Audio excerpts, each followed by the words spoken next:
I hope everyone had a wonderful, wonderful week.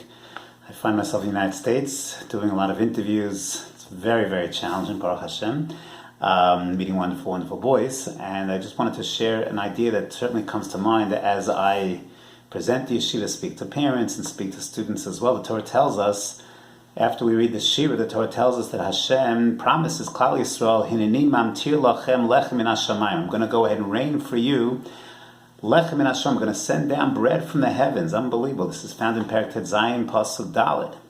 V'yotza ha'am, and the nation's going to go out v'laktu, and they're going to collect var yom beyomo, and every single day they're going to go ahead and collect man. Why? I would say to sustain the Jewish people, to give a gift to the Jewish people, to give us an unbelievable nace to the Jewish people. No, that's not what the Torah says. Why? Lama'an anasenu, to give Klal Yisrael a test, a nisayon, ha'ilech b'Torah simlo. Are they going to follow the Torah, yes or not? And the Mefarshim grapple. What exactly is this test of the man? The man is a tremendous nace, a 40-year nace. What exactly is the test of the man? So many pshatim are given.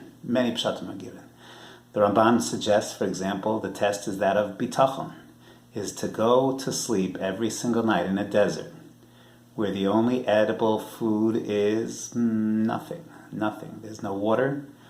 There are cactus trees. There's nothing edible whatsoever. And to go to sleep every night with the cupboards empty, with no source of sustenance, and to have bitachon b'Hashem that tomorrow morning the man is going to come down. That is the approach of the Ramban. But I'm very fond of the approach of the Orach Chaim HaKadosh. The Orach Chaim HaKadosh, right here, it tells us an unbelievable idea. You know what the Nisayon of the man was? Imagine, let's think about a little bit how much work we do to put food on our tables. How much effort is entailed to go ahead and take care of the physical needs of our family. Most families, both parents are working, sometimes up to 10, 11, 12 hours a day, and that's for two parents, times two. Tremendous amount of effort, tremendous amount of toil, sweat, and tears goes into parnasa. And here, what did Hashem give Klal Yisrael? He gave them the man, but much more than the man. He gave them time. He gave them 10 hours a day to do whatever they wanted. That's the test of the man. Ha'ilech b'Torah simlo, how are you going to use that time? That's a tremendous test.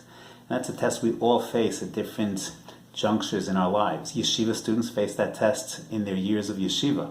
Ha'ilech b'Torah simlo, am I going to go ahead and use that time in an effective fashion? Adults, we also face that test all the time. We have an hour free in our day. We have a Sunday. We have a Thanksgiving weekend. We have pockets of time. How do we use that time?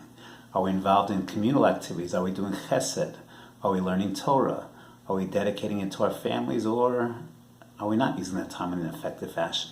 That's the nisayon of the man. It's a nisayon that we all are faced with. It was a pocket of time for 40 years in Jewish history when Hashem took care of our parnasa, and our nisayon was to use our time effectively. Well, ha'ilech b'Torah simlo. And indeed, there are echoes of that nisayon bizman nenu anu as well. Is the time that we have, the free time that we have, are we using it in an effective fashion? We should learn the lessons of the man and take them to heart and utilize those moments in a meaningful way.